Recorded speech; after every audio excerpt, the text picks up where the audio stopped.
پھر حضور فجر کی نماز بھی پڑھتے، نبی پاک وتر کو الگ کر کے پڑھتے، عشاء کے ساتھ نہیں پڑھتے۔ یہ تو ہم اس لیے اجازت دی ہمارے بزرگوں نے کہ بعد میں اٹھے گا کون علیحدہ وتر پڑھنے کے لیے، عشاء کے ساتھ پڑھ لے۔ وتر پڑھتے، تہجد پڑھتے، فجر پڑھتے، اشراق پڑھتے، چاشت پڑھتے، پھر مغرب کی نماز کے بعد 6 رکعت اوابین پڑھتے، پھر رات کو صلاۃ اللیل پڑھتے۔ سیدہ عائشہ صدیقہ کہتی ہیں زمانہ سو جاتا اور میرے رسول مصلی بچھا کے کھڑے ہو جاتے۔ او یار، کھیتی باڑی کر کے نہیں، محنت مزدوری کر کے نہیں۔ جناب عائشہ کہتی ہیں میں یہ بھی دیکھتی کہ حضور ایک آیت شروع کرتے تو ساری رات اسی کو پڑھتے، اور میری نظر جاتی تو قدم مبارک پہ ورم آ جاتا۔ یار نماز پڑھ کے اتنی مشقت کر کے، اتنی جد و جہد کر کے ورم آ گیا، یا رسول اللہ اتنی محنت کیوں کرتے ہو؟ فرمایا افلا اکون عبدا شکورا، کیا میں اپنے رب کا شکر گزار بندہ نہ بنوں؟ صحابہ کا ذوق عبادتوں کا، ریاضتوں کا، تلاوتوں کا، طبیعت ہے ان کی، وہ ایک دوسرے کو۔ حضرت مولا علی شیر خدا کرم اللہ تعالی وجہہ الکریم کے زمانے میں روم کے بادشاہ نے کہا یار یہ مسلمانوں کا پتہ تو کرو، یہ آخر کیوں اتنے زیادہ مجاہد ہیں؟ اس زمانے میں جاسوس بھیجنے کا مزاج تھا، اب تو جاسوس پکڑا جاتا ہے، اب تو جاسوس اور جاسوسی کا شوق ویسے آج بھی ہے۔ عرض کروں تھوڑی سی بات اس عنوان سے؟ پتہ ہے کیا ہمارا مسئلہ ہے؟ ہم جہاں جاتے ہیں نا وہاں تھوڑی خوشبو سونگنے کی کوشش کرتے ہیں، وہ کیا ہے تو یہ کیا ہے تو ادھر کیا ہے تو تھوڑا سا ادھر کیا ہے۔ میرے رسول پاک پڑھیے درود شریف، سارے پڑھیے ذرا زور سے، صلی اللہ تعالی۔ نبی پاک علیہ السلام نے فرمایا جاسوسی نہ کرنا ورنہ تم بندوں کو خراب کر دو گے، اور فرمایا اس طرح نہ ہو کہ تم کسی کے آپ کھول نہ نکلو تو تمہارے پہلے کھول جائیں۔ یہ جو ذوق ہے نا یہ ختم کریں، چھوڑیں، مطلب آپ کس چکر میں پڑے ہوئے ہیں؟ اتنی زیادہ توجہ کرنے کی کیا ضرورت ہے؟ نیک کام سے کام رکھیں، اس میں بندہ تھوڑا سا نا آسان رہتا ہے۔ یہ جو بہت زیادہ ٹٹولنے والے لوگ ہوتے ہیں نا وہ بےچارے پھر عمر ٹٹولتے ہی گزار دیتے ہیں، اس لیے کہ مزاج ہی بہت پکا ہے، بوری کا منہ کھول کے اندر تک ہاتھ ڈالنا، تو پھر کئی دفعہ سامنے سے بچھو بھی لڑ جاتا ہے، خرابی ہوتی ہے۔ تو جاسوسی کی جاتی تھی، اس نے بھی جاسوس بھیجے، کیونکہ قبیلوں کے لوگ تھے، کچھ مسلم کچھ کافر، پہچانے نہیں جاتے تھے لوگ، تو کچھ لوگ اس نے بھیجے، انہوں نے آ کے نا تحقیق کی، ریسرچ کری کہ آخر ماجرا کیا ہے۔ تو واپس جا کے انہوں نے رپورٹ دی نا روم کے بادشاہ کو، اس رپورٹ کا ایک جملہ بڑا شاندار ہے، وہ کہنے لگا بادشاہ ہمیں مسلمانوں کی کوئی سمجھ نہیں آئی، ہمیں کوئی سمجھ نہیں آئی۔ انہوں نے کہا کیوں نہیں سمجھ آئی؟ کہنے لگے یار عجیب بندے ہیں، جب رات مصلی پہ بیٹھتے ہیں تو یوں لگتا ہے ان کا دنیا سے رشتہ ہی کوئی نہیں، کوئی کسی کو نہیں جانتا، کوئی اپنے دکھ سنا کے رو رہا ہے، کوئی اپنی بات کر کے رو رہا ہے، لگتا ہے کہ ان کا کوئی رشتہ ہے ہی نہیں جب مصلی پہ بیٹھتے ہیں۔ اور فرمایا جب سویرے یہ جہاد کرنے نکلتے ہیں تو لگتا ہے ان سے زیادہ دلیر ہی کوئی نہیں۔ حالانکہ جو مسلوں پہ رونے دھونے کے لوگ ہوتے ہیں وہ کئی دفعہ جہاد میں کام نہیں کرتے، لیکن عجیب لوگ ہیں کہ رات کے راہب ہیں، دن کے مجاہد ہیں، کوئی سمجھ نہیں آتی۔ میرے عزیز، ان لوگوں نے مصلی آباد کر کے رکھا، تلاوتیں ان کا ذوق رہی، منظر روز پڑھنا، اسباق پڑھنا، وظائف پڑھنا، یہ ان کا ذوق رہا۔ اعلیٰ حضرت بریلوی رحمت اللہ نے 1000 کتاب لکھی ہے، لیکن الوظیفۃ الکریمہ کے نام سے جو وہ صبح و شام وظائف پڑھتے تھے وہ الگ انہوں نے ان کو بیان کیا، پابندی کے ساتھ اپنی اللہ اللہ کرتے تھے۔ شیخ شہاب الدین سہروردی رحمت اللہ علیہ، اس پر ایک بندے نے اعتراض کیا، اس نے کہا جی آپ کس قسم کے صوفی ہیں، مرید بیٹھے ہیں اور آپ وہاں نفل پڑھ رہے ہیں؟ یہ بھی بڑا مسئلہ ہوتا ہے نا، جو بندہ ملنے آتا ہے وہ اپنے ٹائم کے حساب سے آتا ہے، اور پھر اس کا یہ بھی خیال ہوتا ہے کہ پیر صاحب جو ہیں وہ چونکہ درویش ہیں تو نہ انہیں روٹی کھانی چاہیے نہ سونا چاہیے، چونکہ وہ درویش ہیں، اور ہم چونکہ درویشوں کے ماننے والے ہیں لہذا ہمارا یہ طریقہ ہونا چاہیے کہ جیسے ہم کہیں درویش ویسے ہی کر جائے۔ حالانکہ جس کو آپ درویش کہیں گے آپ اس کی مانیں گے، آپ منوائیں گے نہیں، تو ہمارا مزاج ہوتا ہے۔ شیخ شہاب الدین پر لوگوں نے اعتراض کی، حضور لوگ ملنے آئے ہیں، زیارت کرنے آئے ہیں، یہ بندے دعا کرانے آئے ہیں، اللہ اللہ کرانے آئے اور آپ نفل پڑھ رہے ہیں، کیا جملہ ہے، کیا حسن ہے، کیا خوبصورتی ہے۔ فرمانے لگے رب رسول سے مانگنے کے لیے مصلی بچھایا ہے، اگر وہاں سے مانگوں گا نہیں تو تمہیں دوں گا کیا؟ پہلے مجھے کچھ لے تو لینے دو، اگر میرے پلے کچھ شے ہوگی تو آگے دوں گا نا، تو میں مانگنے گیا تھا کہ یا اللہ دے تیرے بندے لینے آئے ہیں، دے تو میں کچھ لوں گا تو آگے دوں گا نا۔ لیکن ہمارا یہ سٹیٹس، یہ مزاج، یہ شعور نہیں ہے، گپیں، کہانیاں، داستانیں، گفتگو، خطابت، واز، کیا بات. لیکن اگر کچھ کرنے کا کام ہو تو وہ نہیں ہم سے ہوتا. میرے نبی کریم علیہ الصلوۃ والسلام نے مصلی سے دل لگانے کا درس دیا. حضور نے توجہ دلائی. صحابہ اس ذوق کے حامل لوگ تھے، وہ کوشش کرتے تھے. جناب صدیق اکبر رضی اللہ تعالیٰ عنہ کا عبادت کا مزاج ہمیشہ قائم رہا. حضرت عمر فاروق ساری رات اللہ کے حضور کھڑے رہے. حضرت عثمان غنی رضی اللہ تعالیٰ عنہ عشاء کی نماز پڑھ کے 2 رکعتوں کی نیت باندھتے تھے. 15 سپارے پہلی رکعت میں پڑھ دیتے تھے اور 15 سپارے قرآن مجید کے دوسری رکعت میں پڑھ دیتے تھے. آپ نے نا حضرت عمر فاروق کے وصال کے بعد ان کی ایک بیوہ سے نکاح کیا. حضرت عثمان غنی نے نکاح کیا. وہ خاتون آپ کے نکاح میں آئیں تو عرض کرنے لگی امیر المومنین میرے لیے اعزاز تو بہت ہے کہ میں امیر المومنین کی بیوہ تھی تو امیر المومنین کی منکوحہ ہو گئی ہوں، لیکن حضور نہ تو میں جوان ہوں کہ میرے اندر رغبت ہوتی اور نہ میں اب اس قابل ہوں کہ کوئی خدمت کر سکوں. میرے ساتھ نکاح کی وجہ کیا بنی؟ تو عثمان غنی رو پڑے. فرمانے لگے میں نے عمر فاروق کو مسجد میں اپنے رب سے ڈرتے ہوئے دیکھا ہے، میں نے اسے روتے ہوئے دیکھا ہے، عدل کرتے دیکھا ہے، انصاف کرتے دیکھا ہے، امت کی خیر خواہی کرتے دیکھا. تمہارے ساتھ نکاح اس لیے کیا ہے کہ تم مجھے یہ بتاؤ کہ عمر فاروق گھر کے اندر اپنے رب کو کیسے راضی کرتے تھے، گھر کے اندر کیسے راضی کرتے تھے. وہ طریقے بتلاؤ، تم بتاتی جانا اور میں بھی اسی طرح گھر میں عبادت کروں. میرے رسول کریم علیہ الصلوۃ والسلام نے ارشاد فرمایا. حضور فرمانے لگے جس گھر میں اللہ کا ذکر ہوتا ہے وہ گھر زندوں کا ہے، اور جس گھر میں رب کریم کا ذکر نہیں ہوتا وہ گھر زندوں کا نہیں ہے. گھر نا ہم نا کتابوں میں پڑھتے ہیں کہ ایک بزرگ کہتے ہیں، حضرت فضیل بن عیاض کہتے ہیں کہ میں ایک گلی سے گزر رہا تھا تو گھر کے اندر کسی قاری صاحب نے قرآن کی آیت پڑھ دی ولی من خاف مقام ربہ جنتان.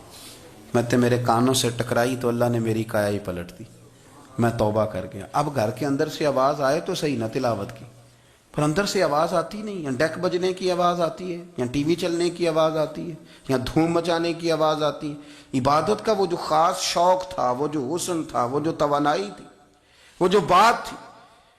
ایک جگہ پہ ہم بیٹھے تھے تو وہاں ایک صاحب آئے اور انہوں نے آتے ہی کہا کہ مہربانی کریں ذرا مجھے مصلی دے دیں، میرے نہ کچھ نفل رہ گئے. تو میں نے وضو کر لیا تو کوئی مصلی مل جائے.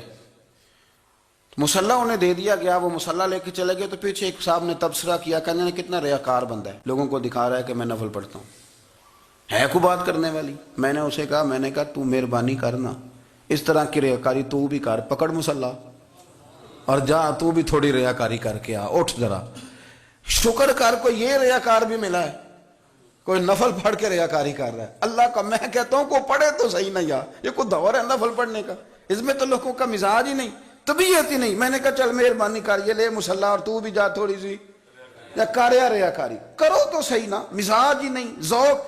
جمعے کی نماز پڑھ کے یوں دنیا بھاگتی ہے، او ہو پتہ نہیں کون سی پیچھے آگ تھی جو بجھائی جائے گی. اور آج تک لوگ مسئلہ پوچھ رہے ہیں کہ جمعے کی بعد والی سنتیں کتنی ہوتی ہیں. میں نے کہا کتنے سال ہو گئے جمعہ پڑھتے، کتنے سال ہو گئے، ابھی تک سنتوں کا نہیں پتا. ابھی تک نے علم کے پہلے کتنی رکھتے ہیں اور بعد میں کتنی رکھتے ہیں. فجر کی سنتیں کب پڑھنی چاہیے؟ سنو فجر کی سنتوں کے بارے میں. میرے رسول کریم سید عالم صلی اللہ تعالی علیہ وسلم سے ایک صحابی نے پوچھا تھا حضور میری فجر کی سنتیں رہ گئیں یا رہ جاتی ہیں تو حکم کیا ہے؟ کیا انداز ہے حضور کا. بخاری مسلم کے لفظ سنو. حضور سید عالم صلی اللہ علیہ وسلم فرمانے لگے، اس نے کیا پوچھا تھا؟ حضور جواب کیا دیتے ہیں؟ فرمایا فجر کی سنتیں کبھی نہ چھوڑنا، فجر کی پہلی 2 سنتیں کبھی نہ چھوڑنا. یا رسول اللہ صلی اللہ تعالی علیہ وسلم میری رہ گئی ہیں، رہ جاتی ہیں. فرمایا فجر کی 2 سنتیں نہ چھوڑنا.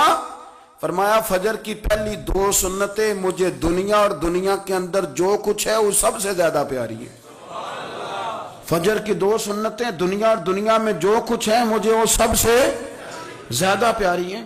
اس لیے فجر کی سنتیں نہ چھوڑنا. اپنا ذوق، اپنی طبیعت. ہم نے نا ذوق غلط بنا لیا ہے.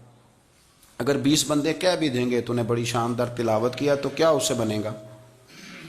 100 بندہ کہہ بھی دے تیری کیا بات ہے، کیا بات ہے نعت خاں کی، کیا بات ہے علامہ صاحب کی، پیر صاحب کی، پیر مہر علی شاہ صاحب. رحمت اللہ علیہ، آپ تشریف فرما تھے تو آپ کے ایک ہی بیٹے بابو جی جن کو کہا جاتا ہے، جس دن صاحبزادے پیدا ہوئے تو خادم نہ وہاں سے نکلا. ان لوگوں کے شوق اور طرح کے تھے نا، تو ان کی توجہ بھی اپنے شوق کی طرف رہتی. تو خادم نکلا اندر سے، پیر صاحب مبارک ہو، پیر صاحب مبارک ہو، پیر صاحب مبارک ہو، پیر صاحب مبارک ہو، شور کر رہا ہے. تو پیر صاحب کو وجد ہو گیا، اللہ اکبر اللہ اکبر اللہ. او کیا ہوا، کس بات کی مبارک دے رہے ہو؟ عرض کی حضور اللہ نے بیٹا دیا ہے. تو آپ فرمانے لگے اچھا حضور آپ کیا ہوا، آپ تو پریشان ہو گئے. فرمانے لگے جب تو نے 3 دفعہ کہا نا مہر علی کو مبارک ہو، تو میں سمجھا تھا شاید تجھے کسی نے بتا دیا ہے کہ مہر علی سے اللہ راضی ہو گیا. میں سمجھا تھا کہ شاید تو یہ خبر لے کے آیا ہے کہ کسی نے بتایا ہے کہ مجھے آج خبر ملی ہے کہ مہر علی سے رب اچھا پتر ہوا ہے. الحمدللہ اللہ کا شکر ہے. پر میرے لیے مبارک کا دن وہ ہوگا جب میرا رب کہے گا کہ میں مہر علی سے راضی ہوں. میرے محبوب کہیں گے کہ میں مہر علی سے. آپ بات کو سمجھیں، شوق ہی کسی اور طرف تھا، دل ہی کہیں اور لگا ہوا تھا، طبیعت ہی کہیں اور مائل تھی. کوئی وظیفہ پوچھتے تھے تو پڑھتے تھے وہ لوگ، کچھ اللہ اللہ انہیں بتائی جاتی تھی تو کرنے کا ذوق رکھتے تھے، طبیعت تھی، قائل تھے. حضرت ربیع کہتے ہیں میں بڑی دور سے سفر کر کے گیا حضرت اویس کرنی سے ملنے، بڑی دور سے. اور جب میں پہنچا تو فجر کا وقت تھا. تو حضرت اویس کرنی کو میں نے پا لیا. تو وہ نماز پڑھ کے نا قرآن شریف لے کے بیٹھ گئے. فرماتے ہیں اشراق چاشت کا وقت ہوا تو نفلوں کی نیت باندھ لی. محدث ابن الجوزی نے لکھا ہے، فرماتے ہیں پھر جب زوال کا وقت ہوا تو مسجد میں جھاڑو دینے لگ گئے. زور کی نماز پڑھ کے تو عصر کی تیاری تک وہ مسجد میں بیٹھے رہے. اور میرے نبی پاک علیہ السلام نے فرمایا جو نماز کے انتظار میں بیٹھا ہو وہ نماز ہی میں ہے، وہ نماز ہی میں ہے. فرمایا میری دنیا میری امت کی جو رہبانیت ہے نا وہ اتنی ہے کہ نماز کا انتظار کرے. اذان کے بعد نماز کا یہ راہب ہے، یہ اس وقت چھوڑ کے بیٹھے ہیں سارا کچھ. فرماتے ہیں عصر تک انہوں نے اللہ اللہ کی، پھر مغرب تک کی، عشاء کی نماز ہوئی تو نماز پڑھی تو وہ تھک گئے. اب مجھے وہ فارغ ہوں مصلی چھوڑے تو میں ملاقات کروں نا. یہ آپ حیران نہ ہو کہ اتنی دیر بندہ کیسے اللہ اللہ کر. ہم نے کی نہیں نا اس لیے ہم پریشان ہیں. جو عادی ہوتے ہیں وہ کر بھی لیتے ہیں. وہ یہ کام، میری بات کی سمجھ آ رہی ہے؟ جب جاتے ہو کسی دفتر میں تو 8 گھنٹے کھڑے رہ لیتے ہو نا. مجبوری ہوتی ہے تو کھڑے رہا جا سکتا ہے. پاسپورٹ کے دفتر بولیے، امیگریشن کی لائنوں میں، اور میں نے تو امبیسیوں میں بندے 12 گھنٹے پہلے جا کے کھڑے دیکھیں، رہ لیتے ہیں کھڑے. تو اگر ان کاموں کے لیے رہا جاتا ہے تو اللہ رسول کے لیے بھی کھڑے رہا جا سکتا ہے. تو فرمانے لگے کہ جب عشاء کی نماز کے بعد آخر انسان تھے، تھک گئے، نیند کا غلبہ ہوا تو تھوڑی ایسے آنکھ بند ہوئی تو کھلی تو رونے لگے. حضرت ویسے کرنی رو کے کہنے لگے مالک مجھے غافل تو نہ کر، ابھی میں نے کیا بھی کچھ نہیں، دن ختم ہو گیا، کوئی نفل نہیں، کوئی اللہ اللہ نہیں، اللہ مجھے غافل نہ کر، میری مدد فرما. فرماتے ہیں جب وہ روئے تو میرے ساتھ جو شخص تھا میں نے کہا اٹھو چلیں. کہنے لگا حضور ملا نہیں. فرمایا جو میں لینے آیا تھا وہ مجھے مل گیا ہے، جو میں ان سے سیکھنے آیا تھا وہ مجھے نصیب ہو گیا، اب اور میں نے کیا لینا، ختم ہو گئی بات، اٹھو چلیں. اللہ کے بندوں نے حضرت ربیعہ بن کعب اسلمی رضی اللہ تعالیٰ عنہ فرماتے ہیں، کہتے ہیں جب بنو قریظہ اور بنو نذیر یہودیوں کے ساتھ حضور علیہ السلام نے جنگ کا اعلان فرمایا تو وہ دشمن ہو گئے. ہمیں خطرہ تھا کہ وہ رات کو کہیں محبوب کو تکلیف نہ دیں. تو کچھ لوگ نا تلواریں لے کے نبی پاک کے دروازے پہ پہرے داری کرتے تھے. گن مین رکھنا حرام نہیں، اگر کسی کو واقعی خطرہ ہو تو اس کے لیے سنت بھی ہے. حضرت علی المرتضیٰ تلوار لے کے حضور کے گھر کا پہرا دیتے تھے.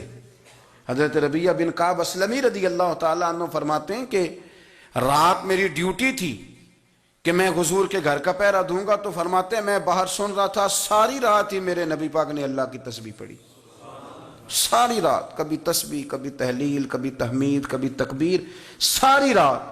فرماتے ہیں ساری رات حضور پڑھتے رہے اور ساری رات ہی میں سنتا رہا. مجھے اونگ آ گئی، میری آنکھ لگ گئی، حضور ابھی پڑھ رہے تھے، میں تھک کے سو گیا. اور فرماتے ہیں جب میری آنکھ دوبارہ سے کھلی تو میرے کانوں میں پھر کوئی چیز گونجی تو میں نے کان لگایا تو میرے حبیب ابھی بھی اللہ کو یاد کر رہے. ساری رات حضور رب کی عبادت کرتے. اسی لیے تو کہا یا ایھا المزمل قم اللیل الا قلیلا. حبیب ساری رات تو نہ جاگا کر، تھوڑا آرام بھی کر لیا کر. میرے بھائی اپنا مسلح، اپنی عبادات، اپنے وظائف، اللہ اللہ جو آپ نے کسی سے سیکھی ہے اس کو کبھی کمزور نہ ہونے دیں۔ شجرہ شریف جو کسی بزرگ سے آپ لے لیتے ہیں تو کیا رسم ہے کوئی؟ اس پہ کچھ لکھا ہوتا ہے، وہ پڑھنے کے لیے دیا جاتا ہے، اس پہ لکھا ہوتا ہے کہ یہ اللہ اللہ آپ نے کرنی ہے۔ ساری زندگی کسی اسکول میں داخل ہو گئے اور وہاں جا کے آپ نصاب ہی نہ پڑھیں، کتاب ہی نہ کھولیں تو پاس ہو جائیں گے؟ وہ کہتے ہیں میں 20 سال جاتا رہا ملا کچھ نہیں، تو آپ نے لیا کیا ہے؟ ایک اتنی سی کتاب تھی، اس کو تو کھول کے آپ دیکھ نہیں سکے، اس کے وظائف تک تو رسائی نہ ہوئی، اس لیے کہ اللہ اللہ کرنا مشکل ہے اور تصویر کھنچانا یہ آسان کام ہے۔ تو جو آسان ہے اس طرف ہماری توجہ لگی رہتی ہے اور جو مشکل ہے اس طرف ہم ذوق پیدا نہیں کرتے۔ یا ایھا الناس اعبدوا ربکم الذی خلقکم والذین من قبلکم لعلکم تتقون، اے لوگو اس رب کی عبادت کرو جس نے تمہیں پیدا کیا اور تم سے پہلوں کو پیدا کیا، اس لیے عبادت کرو کہ تم پرہیزگار ہو جاؤ۔